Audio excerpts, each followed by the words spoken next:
good morning po. Kamusta po tayong lahat? So, welcome back po muli dito sa aming channel. Bali, June 21, araw po ng Biyernes. Ayan, bali mga karos, pag Biyernes dito sa Lumin Homes, yung update dito, ito po yung kuhaan lagi ng Game Pass. So, binago na nila, dati MWF, ngayon tuwing Friday na lang. Yung mga concern natin sa HOA, yung mga nagpapafill up ng Gate Pass, nagpapa-approve ng Gate Pass, tuwing Friday na lang.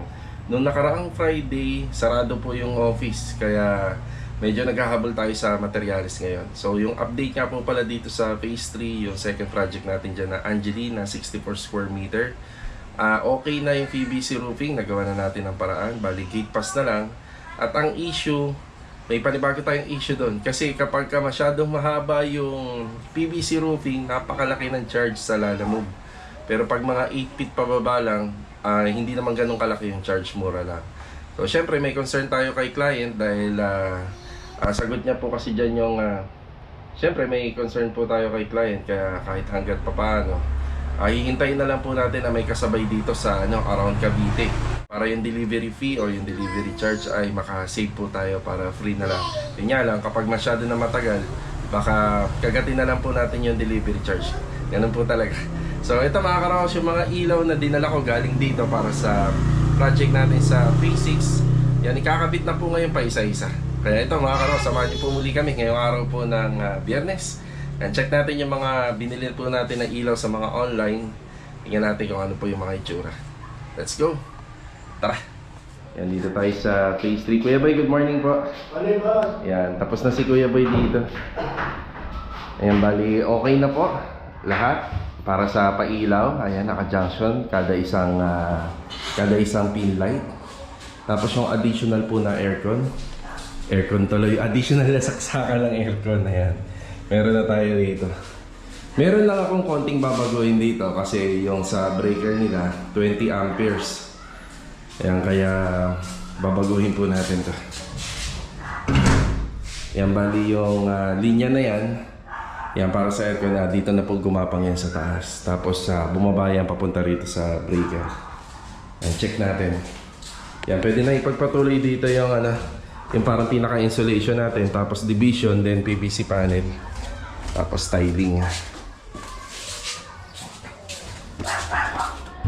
Yan, bali wala siyang mataas na amperahe para sa aircon. Kadalasan 30, pataas 32.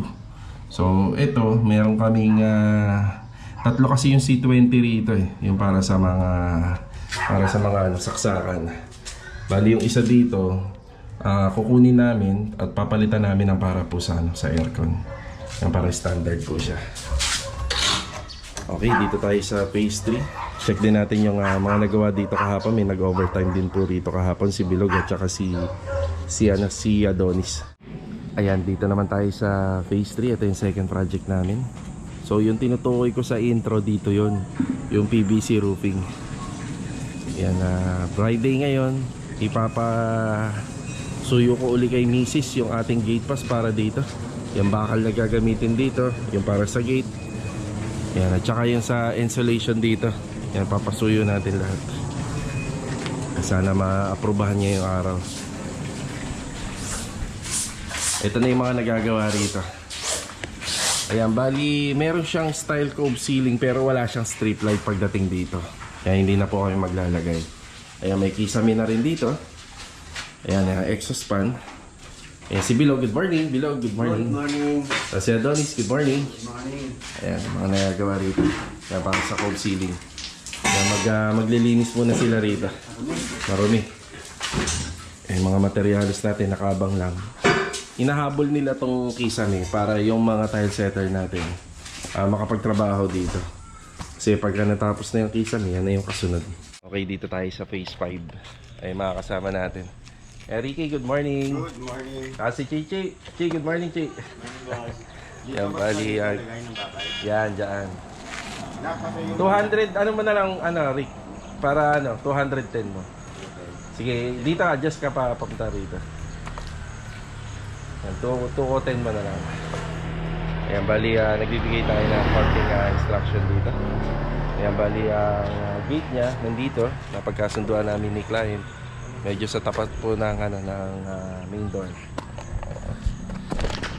Okay, sa tapat ng main door para yung tao dire-diretso na lang po papasok, pero may mga paniniwala po na ayaw nila na nasa tapat yung pinaka-gate. Ang kadahilanan niya, ang kagandahan po niya, kapag nandyan po yung gate, halimbawa may okasyon dito, dire-diretso na lang po yung tao, hindi na dadaanan. Kapag may nilagay po, kapag nilagay naman natin yung gate dito, may mga ano po dyan, may nagkakape or merong tambay po dyan, lagi pong dadaanan ng tao. At saka isa pa, mas madali pong magpasok ng gamit. Yan, pina-adjust ko pa po to dahil medyo sobrang laki ng gate kapag iiwanan yung cladding natin. Yan. Tapos yung mga poste nga po pala natin, lahat po itong tatlo, meron po siyang electrical. Bali meron po siyang lamppost lahat. Marvin, good morning. Good morning. Ayan yung shipping gun natin. Kalagayan sa grasa. Yung nakaraan, binili ko po yan. Kada gamit, yan, nilalagyan ng grasa. Ayan, may patubig talaga tayo rito. Mahiwaga talaga tong na to. Back area na to. Hindi naman po umulan, laging may tubig. Ayan. Ito nga po pala, kahapon na banggit natin kung ano po yung mga problemang nakikita natin dito. Yan, lahat naman po yan, may solusyon tayo dyan. So, itutuloy po yung rito, yung pag-shipping gun. Yan, nakita rin po natin yung isang solusyon natin dito. Ayan, chiniping gun na po natin yan. Yan, inabutan natin, may buhos po siya. Yan, kadalasan na hindi po nakikita sa ocular visit, pero pagka ongoing na, yan lumalabas. Yan mga materialis natin. Bali ngayong araw sa gate pass, isasama na po natin yung sa sa bubong, sa balangkas, sa steel deck.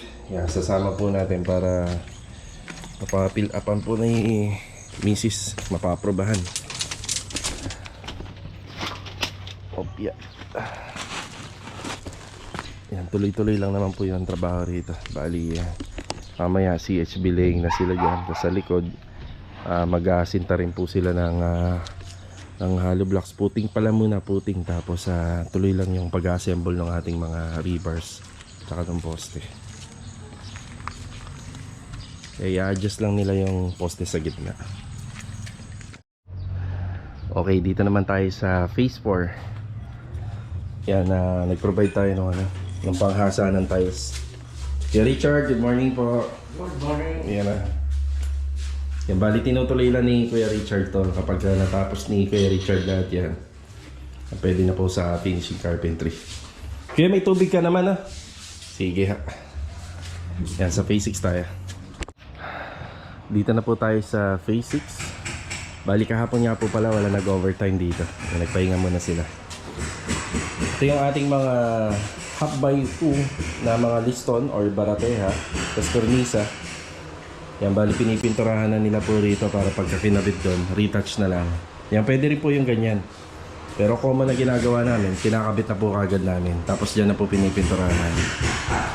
Maluwag-luwag po kasi yung area rito kahit pa paano. So ito po yung ating mga ikakabit na ilaw.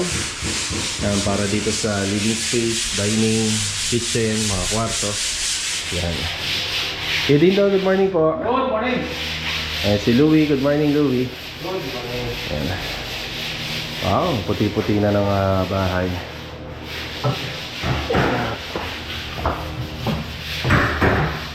Yan, si Master Jojo, good morning. Good morning. Yan, kinakabit na yung isang pintuan dito. Yan, tapos bubutasan na rin. Tapos yung isa naman doon sa baba. Yan, may kanya-kanya pong ilaw to yung mga center light. Sa kabila. Tsaka dito isa.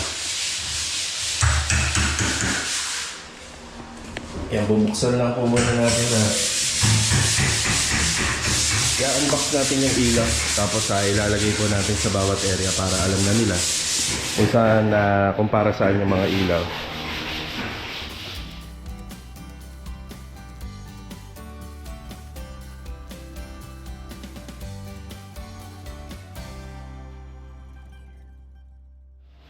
Okay na po muna tayo rito. Bali, ito nga po pala yung sa living area. Yan oh. Bali flat lang po siya kasi sobrang baba na po ng kisame. Yan hindi na po tayo naglagay dito ng masyadong may design na ilaw dahil tatamaan po ng tao. Just in case iangat niya po yung kamay niya. Tapos yung iba po kasi pag online, ano po yan minsan malabo po yung dating ng ilaw niya. Ito maganda to kasi maliwanag talaga rito. Kailangan po sa mga living space maliwanag po yung ilaw. Tapos ito naman, ito yung napili nila para dito sa dining area. Yung sa track light, yan dito po ilalagay. Meron magkaparehang ilaw para dun sa isang kwarto na maliit sa taas at saka dito. Ito yung gagamitin nila. Yan. Tapos ito yung sa mga poste, dump post, dual po yan, up and down. Ito naman po yung sa mga yan sa mga industrial ceiling natin sa bubong. Yan.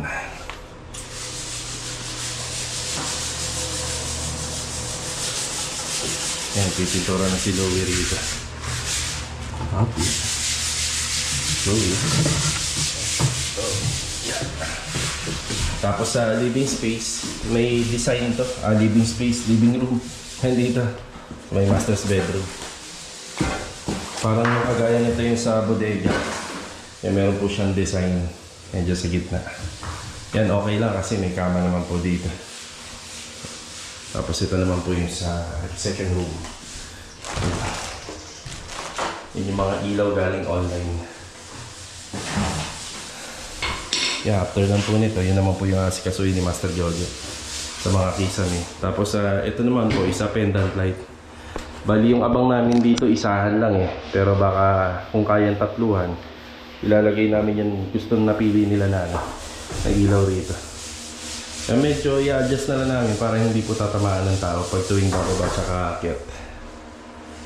Punta tayo ng office ngayon, tingnan natin kung may gate pass. Bali, kukuha po muna tayo ng number. Kaya medyo, anong oras na ba? Mag-alas 10 na ng umaga. Check natin kung meron ngayon. Baka meron no? Ang daming nakapark eh. Kuha muna tayo ng number. Meron niya. Thank you. Sige. Abya.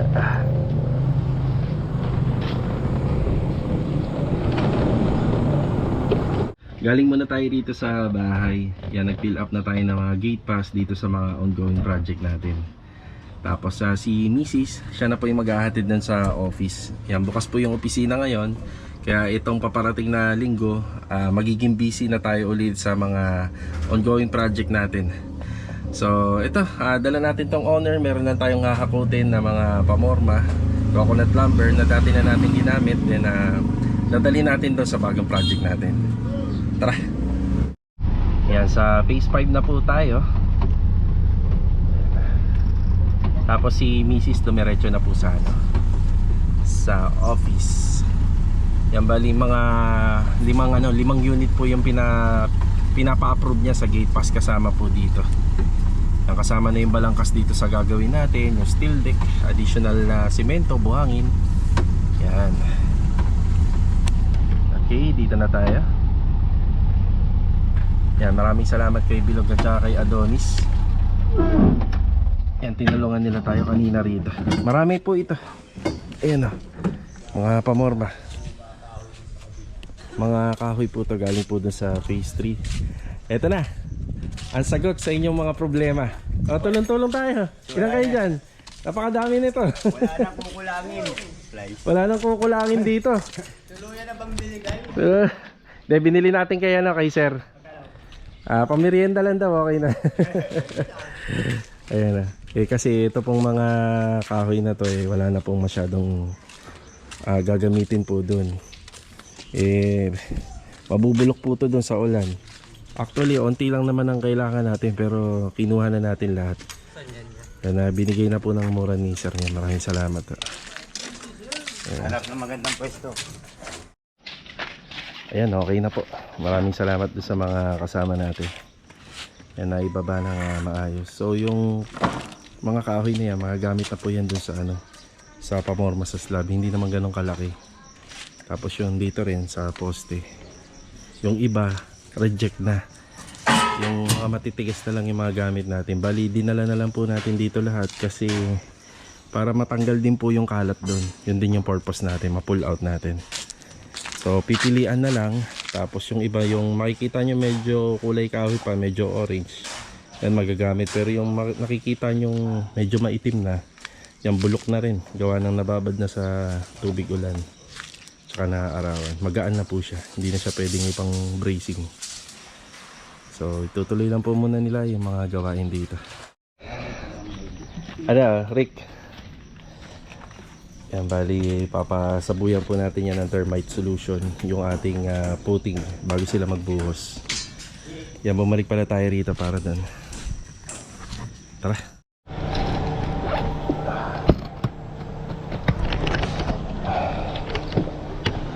Yan, galing ako rito sa office kasi sinundo ko si Mrs.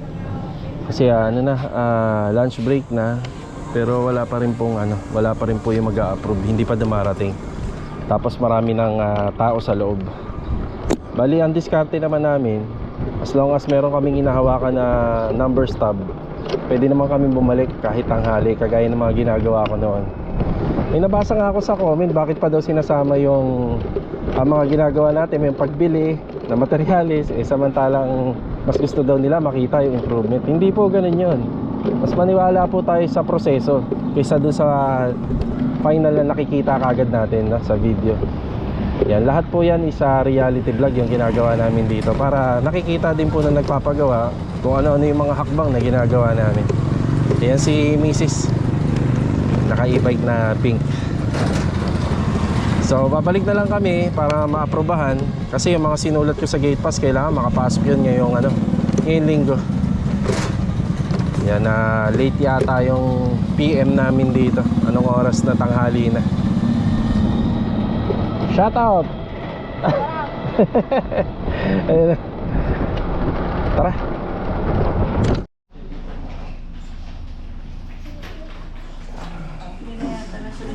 Hindi naman sa dyan numbering. Mabilis na lang yun. Nanti na lang. Bali, nandito kami ni Mrs. sa JKJ Tire Center. Napakasama ng weather, sama ng panahon ngayon. Hindi na nga po pala kami nag-break. Dire-diretso na kami kasi ang tagal namin sa opisina kanina, sobrang tagal. Yan, bumili na nga po pala ako ng pintuan. Bali, ano po to? 90 by 210. Bali, ang bili natin dito is 4,500. Yan, gagamitin to doon sa second project natin sa phase 3. Yan, pinatatakpan na lang po natin kasi mababasa po siya.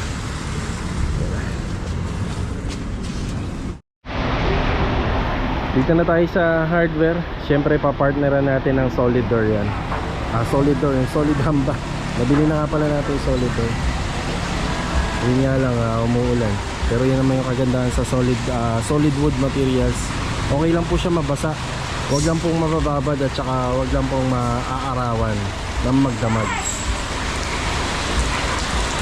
Yan, bali bumili tayo ng 90 by 210 na 2x4 na hamba. Yung mga bisagra sa kanalang. Yung owner natin. 4,500 po yung nandun na pintuan sa taas. Tapos itong door jam natin 1,750. Ayan na po yun. Okay, dediretso na natin to sa phase 3. Ayan, kasama ko si Mrs. Okay, dito sa phase 3 yung ating additional na materyales. Yan, okay na dahil sa gate pass. Okay na rin yung sa insulation at saka sa roofing. Yan, yung sa gutter naman at saka flashing, may pauna na tayo. Ayan, nandyan. Meron nga pala tayong delivery ngayon pero kulang pa to. Kung ano lang yung meron muna.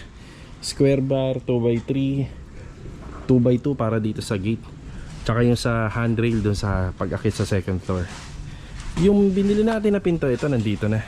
Para po dito yun.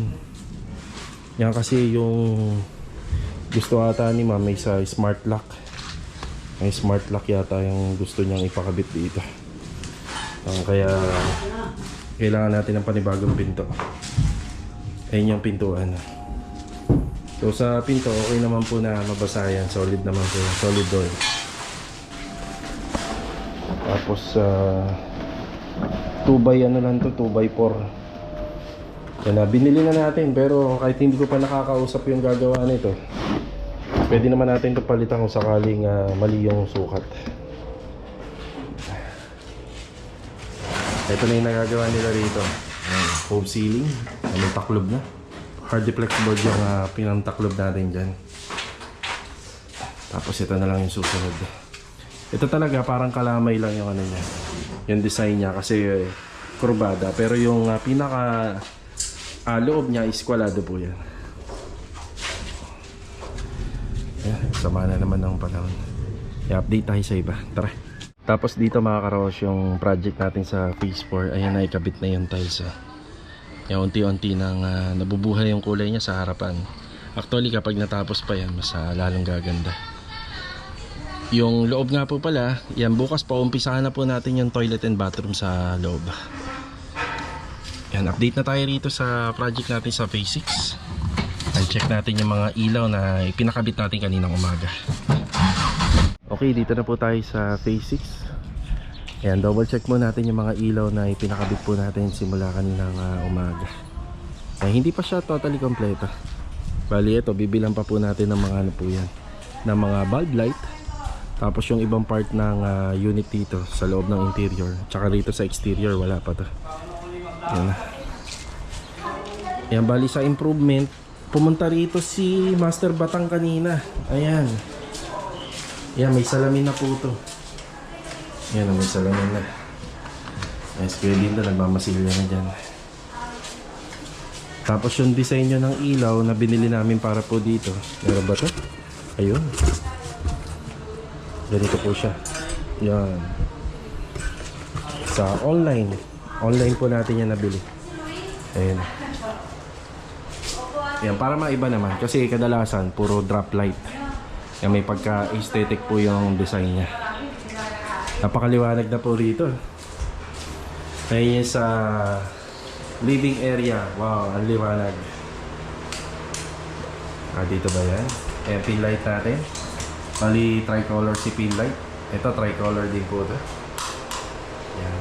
Ang kailangan natin dito maliwanag kasi living space. Pintor nga din yan. Pintoy. Tapos dito naman, ito naman po yung ilaw niya. Yung in-order ni client, may kulay pula yung shade ng ano niya eh. Yan o, may kulay pula tuloy. Kulay itim. Kaso nga lang, ang dumating, yun nga lang pag online, no? Ang dumating eh, ito. Puti. Pero babagay naman po sa track light niya kasi kulay puti. Yan kapag naikabit. Ito sa TNB. Yan, pin light. Matagal na nakakabit to. Ay, may exhaust na. Ayan. Tricolor din po siya. Yan, yung exhaust fan. So, doon na lalabas yan. Doon sa may wall, sa labas. So, isa pa sa mga ilaw. Ito, wala pa to. Yan, meron tayo dyan. Ito, pin light. Ano to? Tricolor din po to. Dito yung ano yan, switch. Tapos, ito yung isa. May kapareha to doon sa taas. Kaya patayin ka lang saglit na. Yun nga lang, hindi ganun kalakas talaga ang ilaw. Yung parang pinaka-LED niya. Hindi ganun kalakas. Ito, lakas oh. Ang liwanag. So dito, baka ihuli na lang nila Master Jojo. Kasi medyo mahirap ikabit yung ilaw dito. Yung sa baba, ganun din yung ginamit dito. Yung sa pinipintuan ni Kuya Lindo. Yan. Tapos dito sa second room, medyo malaki. Ayan, yung pin light natin. Tricolor. Ayan. Ayan, may pagka-tricolor din po yung ilaw. Tapos ito, yan sa master's bedroom. Ayan. So, 2, 4, 6, 7. Yan, 7 na LED. Ayan, tricolor din. Ganda. Ayan. Buhay na buhay yung kwarto. O, di ba?